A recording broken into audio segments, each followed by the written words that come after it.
নমস্কার, হরে কৃষ্ণ, রাধে রাধে। সকল ভক্তগণকে আমার কৃষ্ণ মহিমা শ্রী শ্রী রাধা মদন গোপাল জিও চ্যানেলে স্বাগত জানাই। আমার গুরুদেব প্রভুপাদ স্বরূপ গোস্বামীর রাতুল চরণে ভক্তিপূর্ণ প্রণাম, মাতা পিতার চরণে প্রণাম, সকল সাধুগুরু বৈষ্ণব ভক্তগণের চরণে প্রণাম জানিয়ে আজকের ভিডিওটি শুরু করছি। আজকে আমরা আস্বাদন করব শয়ন একাদশীর ব্রত মাহাত্ম্য কথা।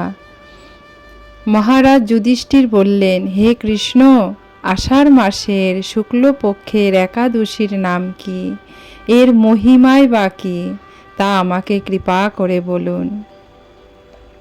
শ্রীকৃষ্ণ বললেন, ব্রহ্মা এই একাদশী সম্পর্কে দেবর্ষি নারদকে যা বলেছিলেন, আমি সেই আশ্চর্যজনক কথা আপনাকে বলছি। শ্রী ব্রহ্মা বললেন, হে নারদ, এই সংসারে একাদশীর মতো পবিত্র আর কোনো ব্রত নেই। সকল পাপ বিনাশের জন্য এই বিষ্ণু ব্রত পালন করা একান্ত আবশ্যক। যে ব্যক্তি এই প্রকার পবিত্র পাপ নাশক এবং সকল অভীষ্ট প্রদাতা একাদশী ব্রত না করে তাকে নরকগামী হতে হয়। আষাঢ়ের শুক্লপক্ষের এই একাদশী শয়নী নামে বিখ্যাত। শ্রী ভগবান ঋষিকেশের জন্য এই ব্রত পালন করতে হয়। এই ব্রতের সম্বন্ধে এক মঙ্গলময় পৌরাণিক কাহিনী আছে, আমি এখন তা বলছি। বহু বছর পূর্বে সূর্যবংশ মান্ধাত্তা নামে একজন রাজর্ষি ছিলেন।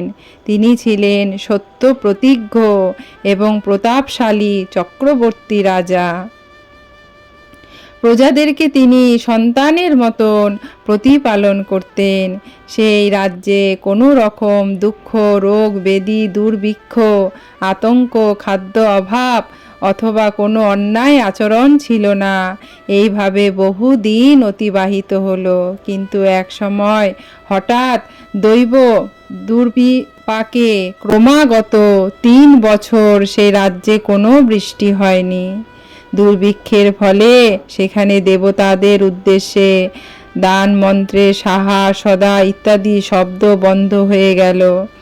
এমনকি বেদ পাঠও ক্রমশ বন্ধ হলো।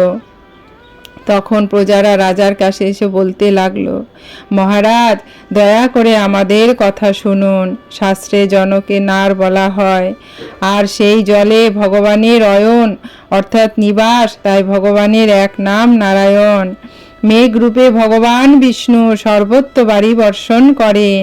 সেই বৃষ্টি থেকে অন্ন উৎপাদন হয়, আর সেই অন্ন খেয়ে প্রজারা জীবন ধারণ করে। এখন সেই অন্নের অভাবে প্রজারা ক্ষয়প্রাপ্ত হচ্ছে। অতএব মহারাজ, আপনি এমন কোনো উপায় অবলম্বন করুন যাতে আপনার রাজ্যে শান্তি ও কল্যাণ সাধন হয়। রাজা মান্ধাতা বললেন, তোমরা ঠিকই বলেছ। অন্ন থেকে প্রজার উদ্ভব, অন্ন থেকেই প্রজার পালন, তাই অন্নের অভাবে প্রজারা বিনষ্ট হয়। আবার রাজার দোষেও রাজ্য নষ্ট হয়। আমি নিজের বুদ্ধিতে আমার নিজের কোনো দোষ খুঁজে পাচ্ছি না, তবুও প্রজাদের কল্যাণের জন্য আমি অপ্রাণ চেষ্টা করব। তারপর রাজা ব্রহ্মাকে প্রণাম করে সৈন্য সহ বনে গমন করলেন। সেখানে প্রধান প্রধান ঋষিদের আশ্রমে ভ্রমণ করলেন। এভাবে একদিন তিনি ব্রহ্মার পুত্র মহা তেজস্বী অঙ্গিরা ঋষির সাক্ষাৎ লাভ করলেন। তাকে দর্শন মাত্রই রাজা মহানন্দে ঋষির চরণ বন্দনা করলেন। মুনিবর তাকে আশীর্বাদ ও কুশল প্রশ্ন জিজ্ঞাসা করলেন।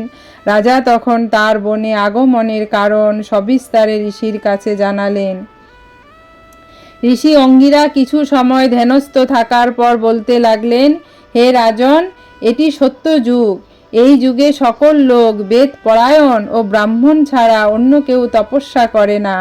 এই নিয়ম থাকা সত্ত্বেও এই শূদ্র রাজ্য তপস্যা করছে।